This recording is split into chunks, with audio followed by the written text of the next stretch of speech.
And we are live. Welcome back to another episode of Aussies taking over the NBA. It is Tuesday night. So this Philly series is over, and the Jazz playing well against the Nuggets. We're here to do a Philly post-mortem, not a season review yet, just a bit of a playoffs post-mortem. Talk about their playoff series against the Boston Celtics. Tough series, obviously. Spoiler alert, they lost that 4-0. A sweep. Did anyone predict a sweep? You predicted a sweep? For Loxtradamus. At the start? No, not at the start. I thought that Philly would play well, and then I watched them the first game and was like, yeah, this is all over. It was terrible. And look, the post-mortem obviously being that they finally parted ways with Brett Brown, and this is the end of the process and the beginning of the headache, I think, because they've got a massive amount of rebuilding and retooling with not a lot of assets. You got to think about these guys. Some think that Tobias Harris's contract is the worst in the league. 5 years, 180 mil, obviously 4 years left on that. You've then signed, a 35-year-old Al Horford to another 3 years for, around about 70 mil. It's really going full circle and coming back all the way around to, we actually had the team that we always wanted with all these players that have moved outside of Philly come back to Philly. And I think that, a lot of the stories have come out with Jimmy Butler and TJ McConnell and all these guys where they really respected Brett Brown as an individual, as a mentor, and as a person, but no one respected his coaching style. No one knew what they were doing. No one knew how their system. There was no system. It was a lack of confrontation. It was a lack of growth. It was a lack of, he'd built this team with a whole bunch of rookies and brought a whole bunch of vets in that had all been in processes and systems and big franchises over the years that had absolutely no idea what was going on, and it wasn't the right moment in time to do what he did. And pay the ultimate price on it. I mean, he still gets $10 million, so you can't really complain about that. And so we got to look forward to him coaching Australia too. So I think that's a different kettle of fish as well. It's in Australia, you're not coaching egos. There's no egos in the Australian team. They're there to play for Australia. They're not there to, except Jonah Bolden, and we all know what happened with Jonah Bolden. They're not really there to move outside their own individualism. They're just, it's a team. It's a champion team. They're there to play for Australia. They're there to play for each other. And I think Brett Brown will flourish in that system. It's a little bit different. FIBA ball's a bit different to NBA, and there's certain things. And, he was a good coach for Australia back in the day. But I think from taking this team forward, there's a potential in this team, although very slim, is you need a different management style. And obviously that's what happened today. So I think you touch on a good point. I'm not sure if being a good guy and a good leader of men translates to being a good coach. At the same time, at the top level in this era of NBA, it only takes the slightest little bit of, you didn't make a series like last year, the bounce that put them out of the Eastern Conference Final, basically. Like the margins are thin. They made their playoffs pretty handily and got swept. But how thin are those margins? Plus, he's a 7-year guy. He's been there 7 years. So I wanted to go back to about 2014, 15, when, Sam Hinkie and the tanking started, the process started. If you look at their coaching staff back then, Mike D'Antoni's on their coaching staff. He's obviously the Rockets now and done well with the Rockets. But you look at that team, Covington back then, Tony Roten, Elton Brand was on that team. He's obviously the GM. Okafor, a bit of a dud pick. Then the year Embiid got drafted, 2016-17. So he gets drafted. They got TJ, Nerlens Noel, Okafor's still there. Saric, I think they drafted in the same draft. Splitter. D'Antoni's not there that year, though. I think he left after that to go and coach Houston. And then Ilyasova, these kind of mid sort of Oh, veteran. you got Roko, you got guys that were picked out of obscurity. Mm. You Which, kind of got like, decent picks. Like, some of these rookies are decent picks. Sean Long was there. Obviously, we've seen him in the NBL. Okafor, Sean Long, Embiid, Lualu Cabarro, Poitras was a bit of a dud as well. But this team had some all right vets. Ilyasova, Rocco in his third year, Splitters on that team. It's still a team and then that Jared Bayless contract, he's there. And then 17-18 is the year that they draft Fultz. What about that Fultz pick? Became a bit of and Simmons. They traded up. They could have picked up a power. The problem with the whole process is that they always assumed Ben Simmons would be a power forward, and it was Brett Brown that said no, he's the point guard. Hinkie and the back office wanted him to be a power forward. They said he can't shoot. He's got to play inside. He's athletic. He can defend the 4 and 5. We want it 4, and Brett Brown said no, put the ball in his hand. So there was always that clash between the front and back office. So they went, okay, the back office went, we're picking Fultz because this is a pure point guard who can score. In theory, when we see his college stuff, it's brilliant. Like and there's flashes of that now, although probably not to the same heights. So 17-18 was when Fultz was drafted after Simmons. Simmons was drafted 16-17. And so they picked Fultz, and that, through no fault of their own, turned out to just be, hilarity, having 3 guys on the court that couldn't shoot at the same time. And, I think with him, Fultz just wanted out of Philly. He didn't want to be the third wheel.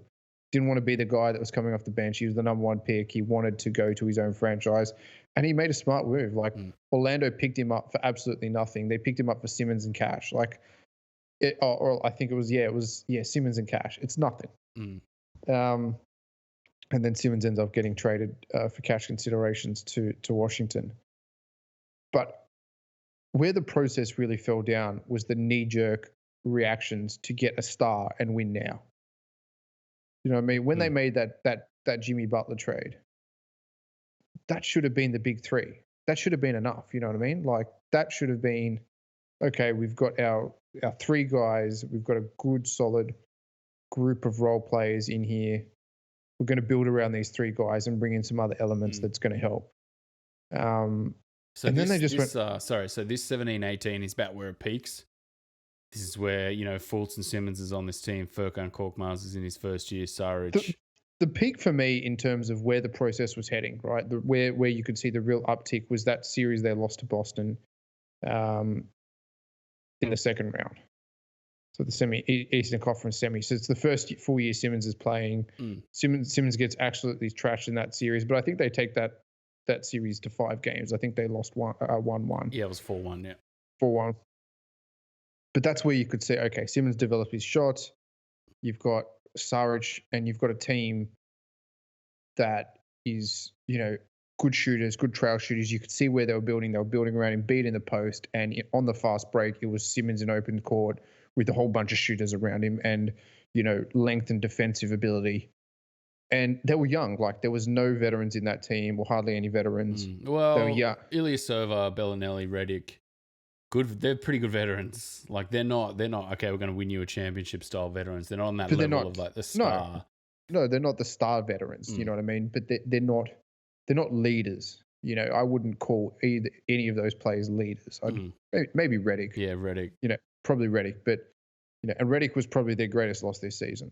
You want to dial up offense, you wanted clutch, you went to Redick. You know what I mean? How many games did they win from dialing up double screen action to Redick to shoot around a curl? Like, it's just, it was just silly. And they went on one of the longest runs when they traded, or they bought out Ilyasova and Bellinelli, and then just kind of didn't bring them back and went in a different direction. But that's another rant. That was the team where all right, we have a really good core that are all going to be under contract for a really long time. We can keep this core and build around that and add extra things that we needed. Yeah. But then they went for the wrong pick. They should have picked Jason Tatum at 3, which they had the 3rd pick and they traded up. So they actually had to give the Celtics more to trade up for Fultz when they could have taken Tatum. And then they would have had really a full court offering. They would have had Simmons at the point, Tatum and Embiid, and it would have been a very different team and a very different option to where we have now. But they didn't. They got rid of Fultz, which was, fair enough. And where the process fell over, probably for my mind, in hindsight, at the time, I probably said it was good. Oh, wow, you're getting a pure scorer in Harris and things like that. It's when they gave up Shamit for Harris. Shamit and Picks for Harris. Because you had a guy that could shoot the ball, and you have a guy that can find shooters anywhere on the court at any time, and you gave that away for a guy that won't shoot off the catch. Like, when does Harris shoot off the catch? It's always off the dribble.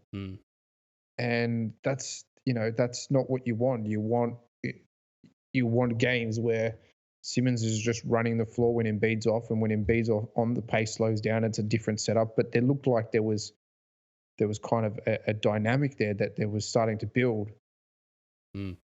So if you look at this team, so the team after, right, when they break it up, this team's got Zaire Smith, Shamit, Milton. This is their first years, and Bolden, obviously, who's not there anymore. So they trade, I think it's Shamit. Was someone else in that trade as well? Was it a 3-team trade with Saric? Yes. No, Saric went with Roko for Butler. That's right, yeah. So that team ends up being, Korkmaz, Fultz is still there, Saric. Oh, no, Fultz ends up going. So Saric, Embiid, Simmons, Jonathan Simmons, rather. Oh, Boban? You forgot about Boban? Yeah. Ennis Muscala. Muscala just looks absolutely awful now as well. Covington, Tobias Harris, Butler, Munro, Chandler, and then obviously Redick's still there. And they had a little bit of a resurgence with Corey Brewer that ended up being a 10-day and then not getting signed. So that team became just like a bit of a mess. Yeah. And that was that point, but you remember that they also had Harris in that team as well. And there's a wrong star, really. Like, you look at that and it's the wrong... Like, Butler's probably the right signing, but Harris probably needed to be an out-and-out sort of post power forward to fit with Embiid.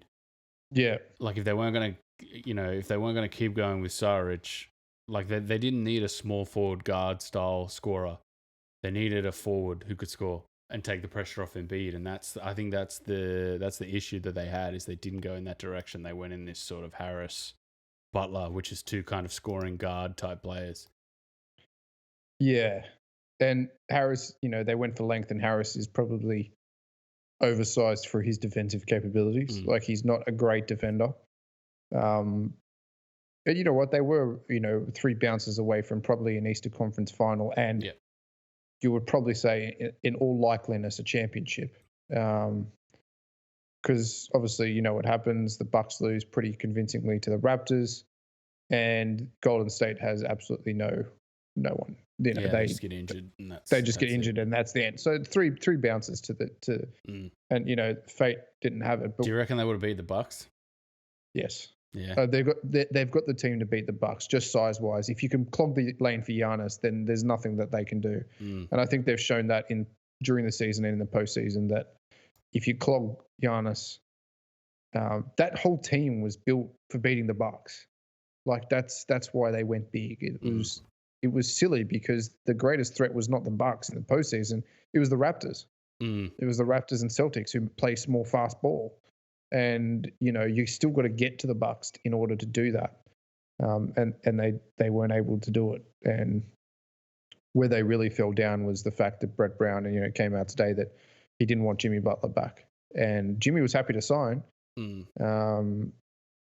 Was a bit hesitant, but he was happy to stay. And there was also some, rumblings of potential fallouts with Simmons and all this kind of stuff as well. So I'm always wary of, like, coaches who kind of don't get on with stars.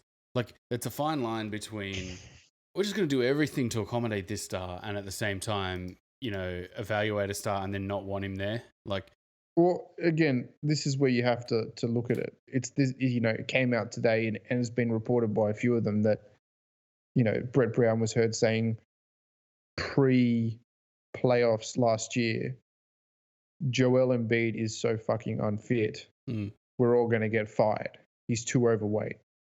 And, He's not wrong. he's not wrong. The other one is, why the fuck won't Simmons shoot?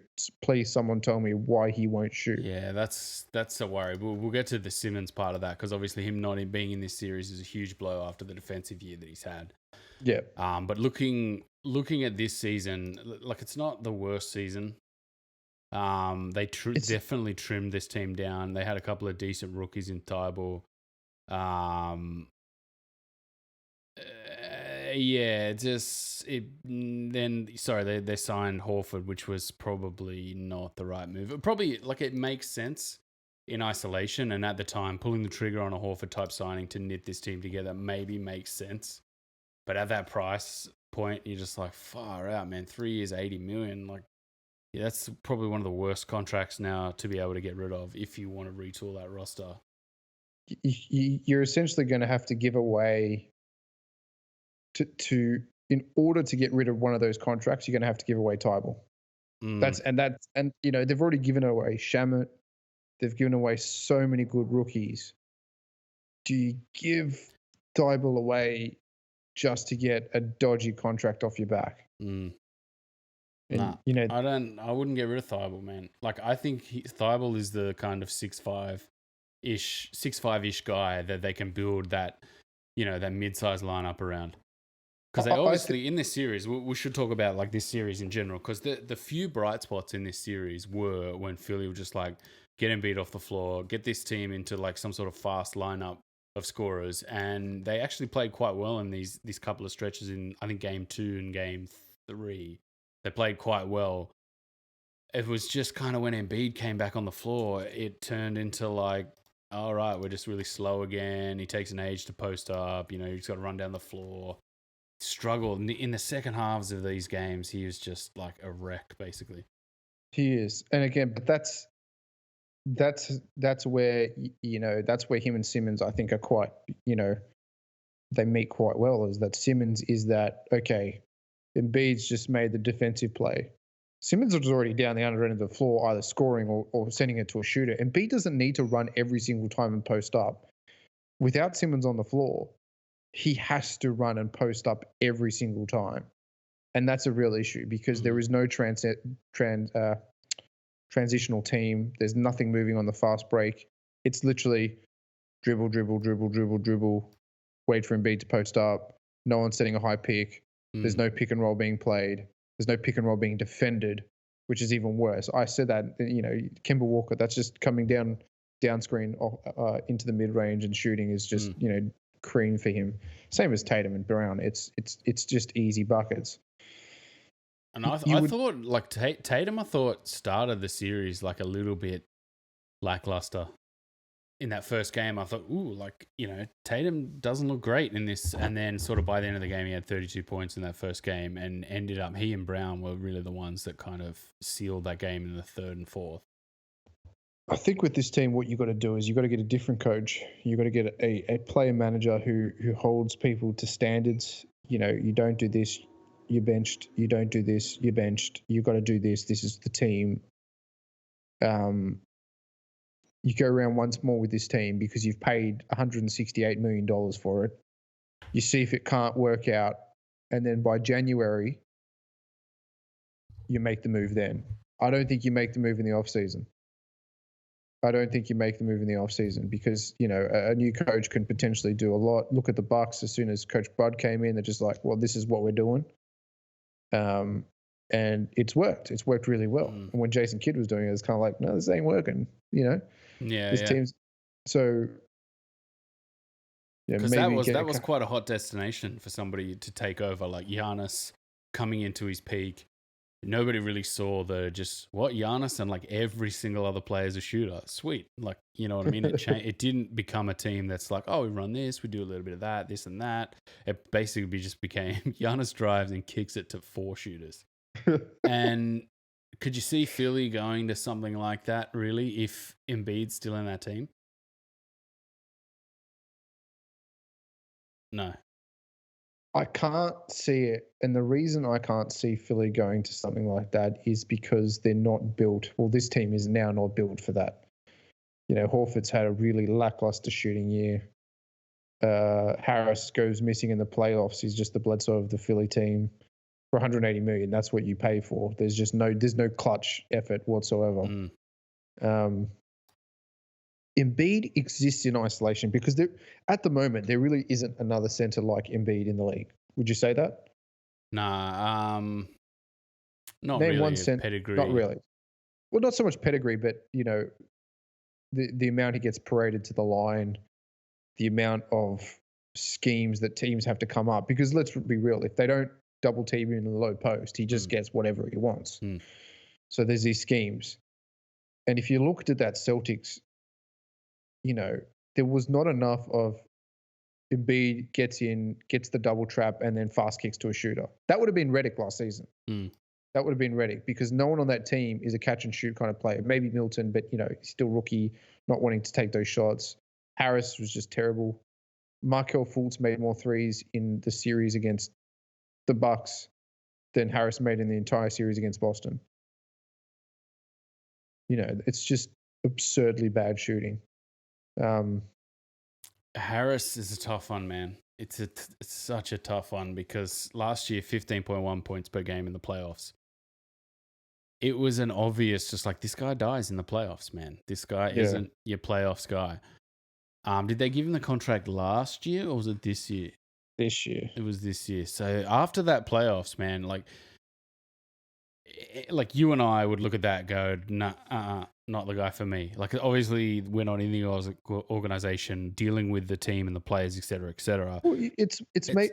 I think there's a room for Harris, but it's not a 5-year, 180 million max contract. It's a 4-year, $80 million, $20 million a year. You get paid as a scorer who is a non-clutch scorer. Really, let's be real. All right, $20 million a season is sufficient money for a non-clutch scorer. And it's a contract that can be moved around. I think that they went all in because Brett Brown didn't want Jimmy Butler. And they thought like they were going to lose out on everything they traded for. And this, again, is the front and the back office not really being in sync and synergy about what this team's direction is. We kind of, this is the process. All right, now what are we doing now? And there was some high hopes to begin with, and it all comes out after the fact. And I think that the fact is that Brett Brown had a direction and had no direction. He knew he wanted to take the team in this direction, but he didn't know how to manage the players to move there. And so the team went in this direction, and he went in that direction, and nothing eventuated. It's tough, man, because he made that team into a 50-win team. Like, all right, let's defend him a little bit now. Oh, look, we can it's rip really him. easy. I don't think ripping is the right word. I think there's definitely things that you can say about him from a player management perspective and a superstar management perspective. But he turned a team really into a 50-win team. Let's be real, on the back of Simmons. I don't think Embiid could turn this team into a 50-win team on his own. I don't see that happening. So, on the back of Simmons, Philly played their most exciting and best ball when Simmons was on the court and Embiid was off the court. Embiid and Simmons on the court have a higher rating than either or off the court. So there's the whole team is an elite defensive team on their best night, really. And have made some of the best elite defensive plays in the league. And Brett Brown is an amazing defensive coach. However, that gets lost in translation with certain aspects of people on the floor when you're playing small ball. If you're playing like a gargantuan lineup in transition, you can't play bigs against that because they're just going to get annihilated with Simmons off the floor. Simmons is really the glue. Yeah. And you have to read that it's not Embiid's team, it's Simmons' team. You build around Simmons. Embiid's your championship piece. I think Embiid gives you the championship, but you build around Simmons. And that's really where it needs to go to. And have they done that? They haven't built this team for Simmons. They've built this team to be big. Yeah, to be large and not versatile. Like not a versatile big where a team's quite well coached. They're long. They're using their athleticism. Like you look at that Houston team, it just looking at it just doesn't make any sense. You're watching it going, this doesn't make sense. Like how is this team good? How is this team winning playoff games? It doesn't make sense. But at the same time, they find a way to make it work. With this Philly team, they were just really long. And in this series against Boston, anytime Boston sped the game up, it was like they couldn't handle it. You could see they couldn't handle it. It was like a scenario where coaching-wise, the coach wasn't going, here's how you play against this, here's some schemes, and here's what we're going to do to try and adjust to this. It was just like they were trying to play and then being like, oh, hand up, like, coach, we can't do this. And then that's a kind of a worry going into a playoff series. Yeah. In that series, noticing that basically you can't win this series. And part of me looks at the Philly team and just goes, they gave up a bit too easy, but at the same time, like that team just wasn't built to play that way. Like as soon as Boston would just speed the game up, that was it. That was like it was over. Like, you could see Philly struggle. Embiid struggled in all these second halves of games. Yeah. But if you look at their scorers, right? So Embiid 120 points for the series, averaged 30 points a game. Did that feel like oh my god, like Embiid 30 points a game? Wow, type. No, it was just Embiid being paraded to the line for 10 free throws a game. So he scored 20 points a game. He ended up 48 of 59 for the series. That game 3, where they ended up as a team on 29.3% shooting, was just. I didn't watch game 4. I couldn't. I just didn't care anymore. It lost me, man. It was just like, how can this team? They just all shot so terribly. And it's because there was no dialed up offense. There was no set plays. There was no scheming. There was no pick and roll. It was just lane clogging and people driving into nothing, no kicking, no guys getting into good shooting positions, and everyone being really tentative. Like it was just, it just didn't. Like big without a purpose. You know what I mean? It's like exactly a what large this team lineup is. without a purpose. Yeah. And then looking through, so Josh Richardson, is he a guy in this team where you're just like, who's going to step up and give us something? Josh Richardson, because in stretches I thought he, like in those small lineups, I thought he played quite well, but at the same time, like he's not the level. Like Tobias Harris needs to have a series like Embiid, 120 points, a beast. If he's not going to do that, then it's a waste of a spot and a waste of a max slot. And then you look at Shake Milton, like all the talk at the start of the series, we're giving the offense to Shake Milton. He's going to run point, he's going to do this, but at the end he did nothing basically.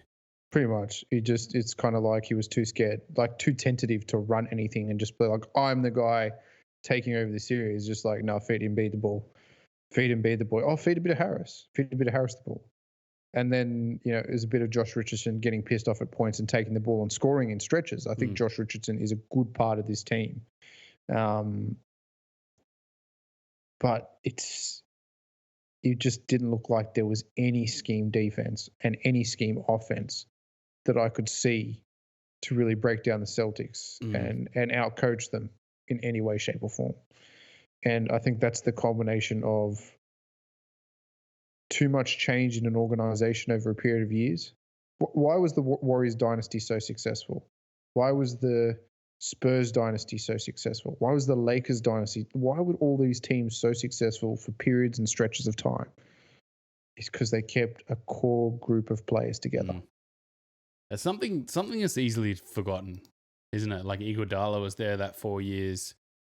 Clay and Steph obviously there. They picked up good veterans. It's something you kind of forget, that like a team is ongoing all the time, and you can't, like, it takes a kind of lightning in a bottle scenario to just throw 14 guys together and just be like, bam, win a championship. Kind of like that Toronto last year. Like you don't look at that and go, you know what they did? They built their team. All right, they added Kawhi. That was great, but that's still, essentially that team last year is they picked up a really good center in Gasol. It had been a team that had been together for a long time, and they substituted DeRozan, who was, goes missing in the playoff and can't shoot a three, to, Kawhi. If you substitute that, then they were already a good team. Like they had a good backcourt. Van Fleet was a good backcourt. Lowry's, an all-star point guard. Gasol, probably past his time, but still a fantastic center. Ibaka, great sixth man. They've got some good depth and they're well coached. But still, the core was been there for years. Like Lowry, OG Anunoby, some good Van Fleet had come up through the G League. Like it'd been in the organization for a number of years. And that's where you get the results, is if you build a team up, you keep a core group of players together and you move forward to a championship.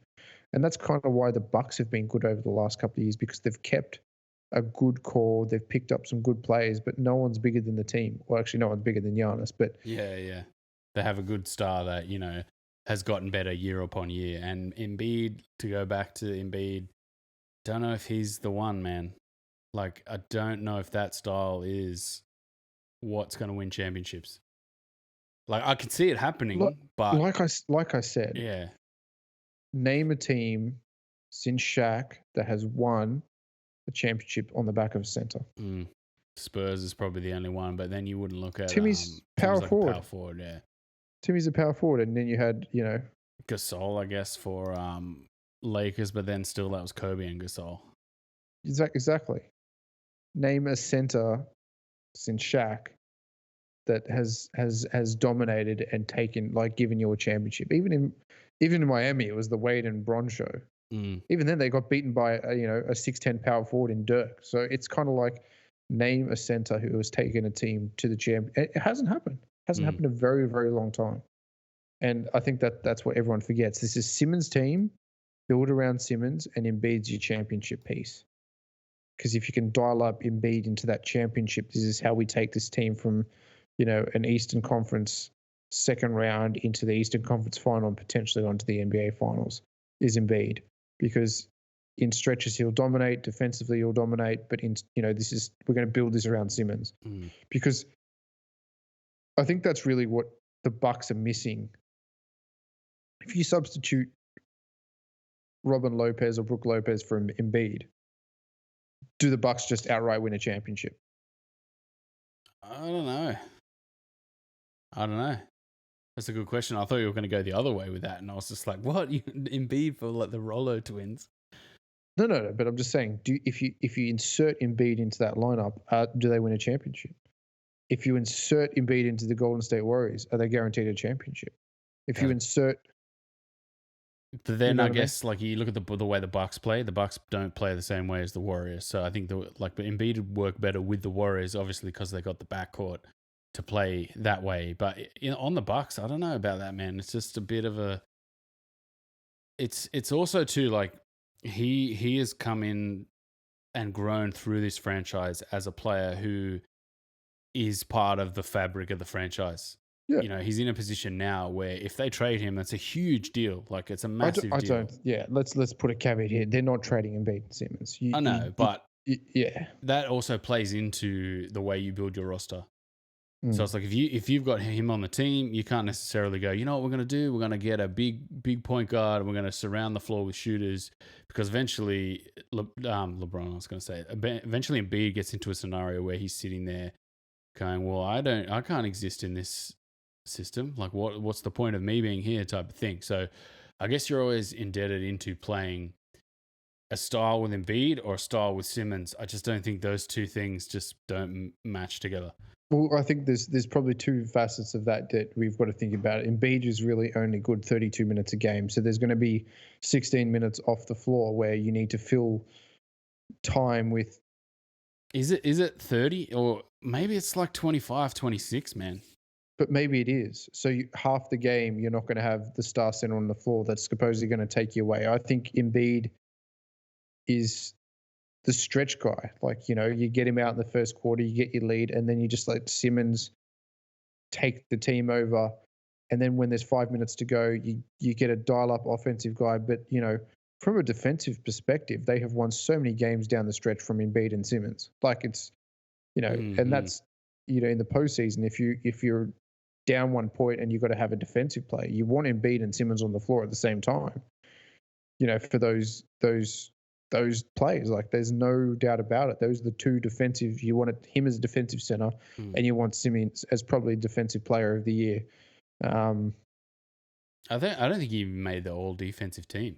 No, it's an absolute travesty. That's an absolute joke, man. Like a joke that he didn't Just make all defensive. But then again, if you look at like the red flag for the all defensive teams, like Clay never made those all defensive teams. Yeah, exactly. Just like that guy's like the best guard defender for like 3 years running, and I don't think he made the team at all. All defensive. Bit of politics in that. So I'm just looking at this year's stats for centers, right? Embiid, 23 points per game. The only other centers really up there are Jokic at 19.9 and then Vucevic, 19.6. The next one after that is LaMarcus, who didn't make the playoffs, and then Montrezl Harrell for the Clippers, 18.6 points per game. I didn't actually realize Montrezl had that many points. I thought it was more of a role type thing. But I think eventually it's going to come to a head. Like we like the Philly team can't play with Embiid and Simmons and just be like, these are our styles. I think it's going to take a coach to come in with pretty big balls to separate the distinctive line between those two players and set up some sort of style that fits them both. Yeah. Well, it's going to be interesting. It's going to be an interesting off season. Hey, we don't even know when basketball's going to start up again. Let's be real. This is all speculation for what is actually happening in this world. But the Warriors got the second pick in the draft, and the Timberwolves have the first. So the draft's going ahead. The draft's going ahead, but is it really like? I don't think this draft class is actually going to be any good, to be honest with you. Yeah, and you and I watched a lot of LaMelo, and you and I are kind of a bit like, I don't want that guy on my team. And, yeah, fuck. It's a weird draft. It's such a are these guys good enough type draft. Like there's no real just like that guy is gonna be a transcendent player. That is the guy. But then again, like I was watching things today of Luka where analysts were just like, I don't really like this guy. I'm not sold on this guy. This guy's not gonna be an athlete who's gonna dominate players. I don't think I want this guy on my team. I think he's soft. And you're just like, oh, what man. Crazy. How wrong some people can be. All right, so let's move away from the depressing Philly. We'll obviously wrap up their season and go a little bit more in depth on what's happening, and then do a little bit of what their future might look like on an episode a little bit later down the track. The other big series, obviously, with Aussie Joe Ingles, the Jazz up 3-1, having an absolute rubbish couple of games. I don't think he's scored a point the last 2 games.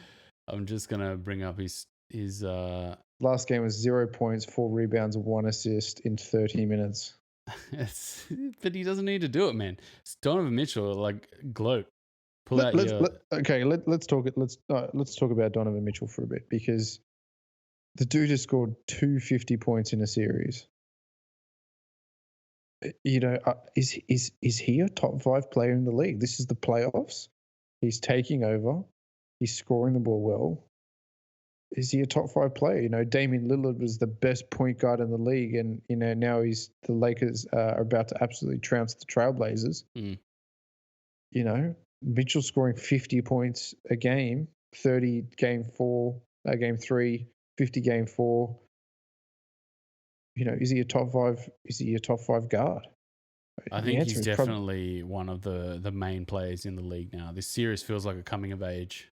Yeah. Last year wasn't that good. Last year, I think he had the expectation, like a sophomore expectation of the year before, to have a growth in the playoff season. Whereas he didn't. There was a lot of questions asked. I think, did they play Houston in that first round last year? Yeah. And it was just like this sucks. Like this is embarrassing.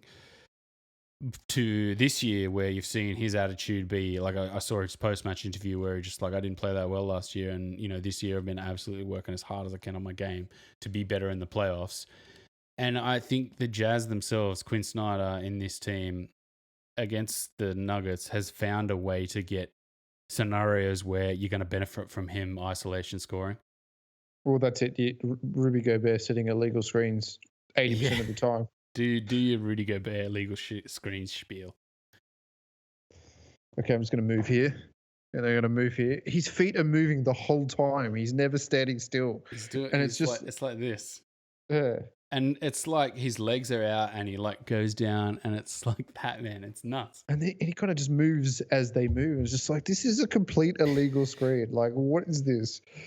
It's funny because sometimes I've watched Jazz in this series and sometimes Mitchell really knows how to use him as a screen. Sometimes like Rudy doesn't understand how like to move. Like he'll set a screen on the backside and then the ball carrier will just kind of drive. And you're just like, you guys aren't in sync here. Like, how are we in the playoffs and you guys aren't even in sync? We should talk quickly about Jamal Murray for the Nuggets, obviously having a mammoth game of 50.9 himself. It just wasn't enough. Like in a team where it's Jokic and Murray, and beyond that, it's not great, man. Jeremy Grant, good young Morris, talent. Porter Millsap. Jr. Yeah, Porter Jr. Yeah, some vets. Look, is it the center? Is it the whole? They've got a center who kind of is a bag of potatoes and gets gassed. Like, what do you do? And I think he is getting a little bit gassed in this series. I think the Jazz have found a formula that's a little bit faster than they were last year. I'll give it to Rudy. Rudy is fit.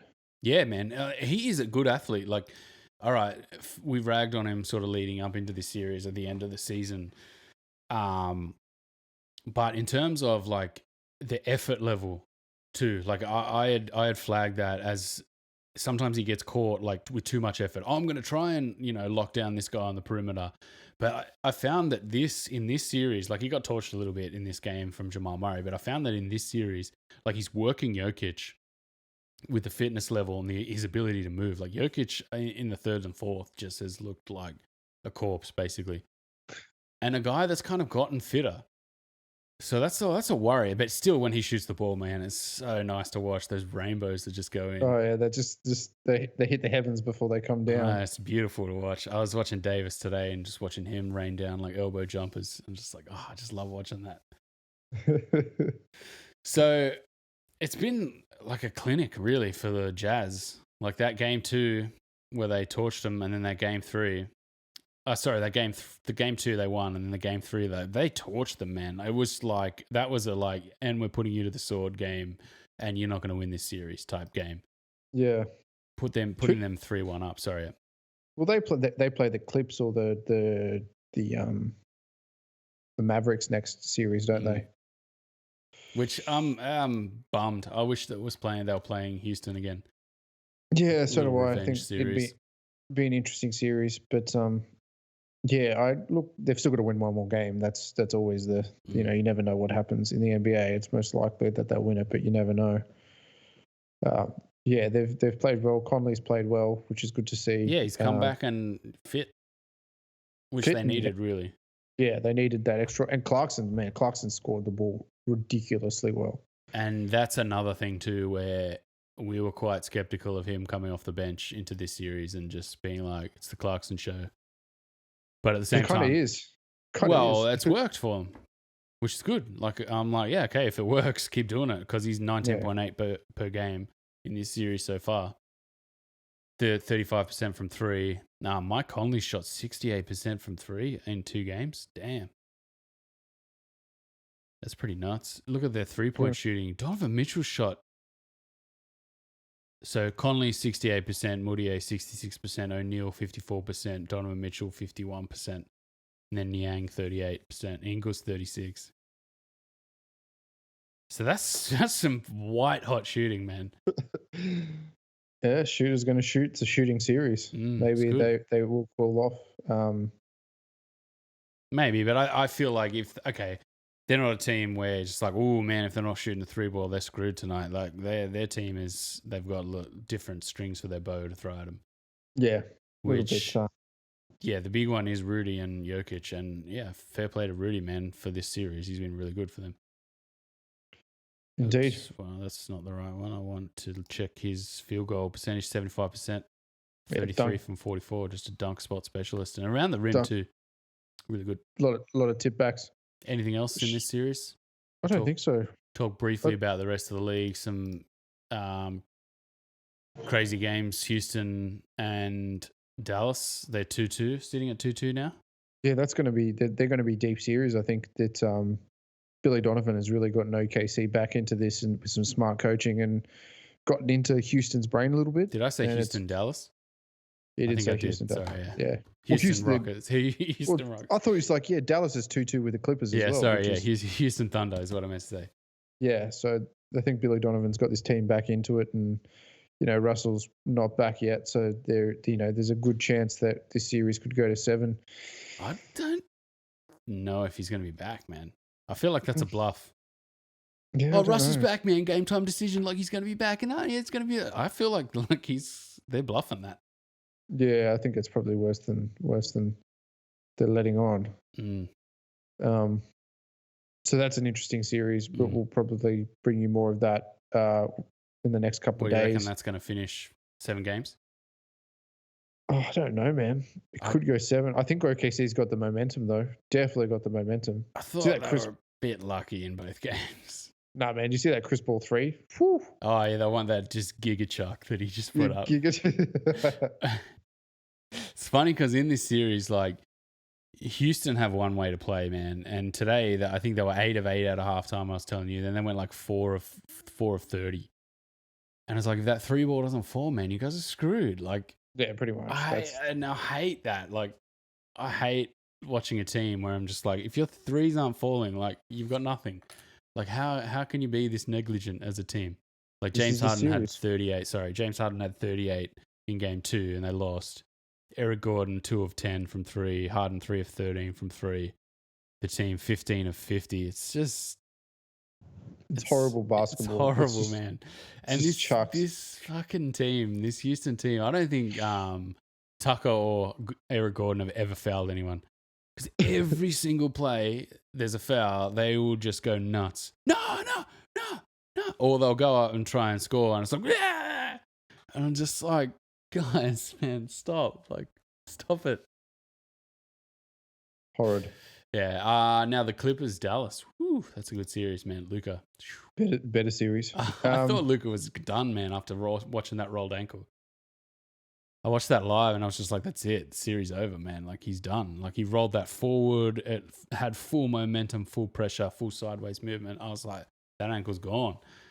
Apparently came back in the same game. I didn't even realize. Yeah. That's pretty good. Maybe get a few injections in there and see how they go. No Kristaps in the game, the recent game against the Clips. It was a crazy game. Yeah, man. Great. Bit lucky. I feel that was a bit lucky. It's not luck, man. It's the luck that you create. He's clutch. He's hit 3 points at the buzzer before, and he created space, and he's got one of the best step backs in the league. So what else do you want from the guy? I thought defensively, the Clippers weren't good, man, in that game defensively. They had a bit of Kawhi is great. Paul George, but the rest of that team, you're kind of looking at it going, who's your defensive guys stepping up here? Like, I look at that team in that game 4, it was a very like, moment. Like, who's your guys here? A real sort of indicator of I'm not sure they really have the defensive sort of capabilities. And Tim Hardaway, man, is playing out of his skin too. It's good to see him playing well. So is Seth Curry, man. They're all playing really well. And, it's good coaching. Rick Carlisle's finally got the 3 ball a bit better and a bit more lively. Seth Curry's 9 of 16 from 3, shooting 65% from the field and 56% from 3. And then Kristaps, he is 9 of 17, so he's shooting 52% from the 3. And then Trey Burke shooting 50% from 3. So they're knocking down those threes, man. If they can sustain this against the Clips, it's going to be very interesting. I still feel like the Clips have got another gear. Yeah. Like, even in this game, even in this game 4, like, it felt like the Clips were just like, and we're taking this game away from you. Because they were up like 30 or something, weren't they? Yeah, Dallas came back pretty early on, though, in the second half. So it's 30. I think they were down like 21 or something like that. It's going to be closer. I think it'll go to 7 games. I can't say it going 7 games. I feel like the Clips are just going to be like, bang, bang. Here's that with both barrels. Nah, Nah, there's another gear left for Luca, I think, and Kristaps in that team, Good. and they're playing well. Good. Faith. Very, very interesting. So yeah, I think what do we got on the other side? Milwaukee smashed Orlando. I think they got one game. Did everyone really lose their mind? I don't feel like anyone lost their mind. Everyone just went, hang on a minute. Like, all right, Orlando, you won one. Yeah, it happened last year as well. They had a good shooting night. And then the Lakers Portland, where like everyone lost their minds when Portland won that game one. Look, oh, they're coming. No, they're not. And it was like, no, they're not. Stop. No. And then what you did obviously LeBron have see today? LA just go bang, bang, bang. Thank you. Yeah. And then AD obviously just absolutely monstrous in game 2 and 3. And I think today he was a monster as well. I just love watching him shoot jumpers, man. Oh, LeBron had 30, 20 or something. Something ridiculous. 38, 8, and 12. He's Jesus. just... Still so good. I know, man. In a series where I don't think Portland really have the weapons. You know, like... Portland are the biggest, like... They're the biggest shih tzus. They're all bark, no bite. Like, yeah, we're going to win a championship. But they're never going to do it. That was the whole narrative, man, coming into that everyone pumped them up, and it was all like, yeah, it's the 8th seed, man. Like, relax. Like, what are we doing here? Why are we all just being like, it's Dame time, everyone? Like, it's like, yeah, they made the 8th seed. Like, chill out. But good on them, man. Like, I like Portland because Portland's a very just, you know, they don't. No gimmicks, no bullshit. They just play hard, and then if they win, they win. They lose, they lose. Yeah, and they will lose. Let's be real. That series is over. Series over at the moment. On the other side, 2 sweeps out, or 3 sweeps. How boring is the Eastern Conference? There's only going to be one game won by an opposing team. This whole in the first East round in the East. Yeah, because didn't Miami, Indiana, that was a sweep as well, wasn't it? Sweep, Brooklyn, Toronto sweep, Miami, Indiana sweep. And even that one game for Orlando was just a laugh track, basically. Pretty much. The old East, eh? It'll get good this next series. Yeah, I think we're going to see a couple of really good matchups. The West, I'm not like Lakers, Houston, I'm into, but I don't know. Clippers, Dallas, and then Jazz, Nuggets. You know, I'm not that sold on that. I'm just looking up the games tomorrow. So we got the Jazz tomorrow morning, 8:30, chance to finish out that series, close out that series, and then the rest of the games start. So I think the Bucks have to finish, and then the 28th, which is Friday, I think the next series starts. So when do you reckon we'll come back? Probably Sunday. Sunday? Yeah, that'll give us enough time, enough games. All right. And hopefully we'll have the Jazz in the second round, and we'll continue on. Sucks for Philly. But another season. It's kind of a weird season as well. Like, this has really not been a 8 games in. Simmons injured. Yeah, you just kind of throw the season away. Say it wasn't our year. Next year potentially, but a lot of things to work on and a lot of soul searching to be had. New coach, new organization, new everything. Indeed. New direction. All right. Well, remember to like, share, and subscribe on YouTube, on iTunes, on Podcast Addict, on Twitch, on everywhere else. You can find us on RSS feeds. And we will see you guys on the weekend. Take it easy. Come and join us then. Yo out. Yo out. I'm so fucking tired. That's good.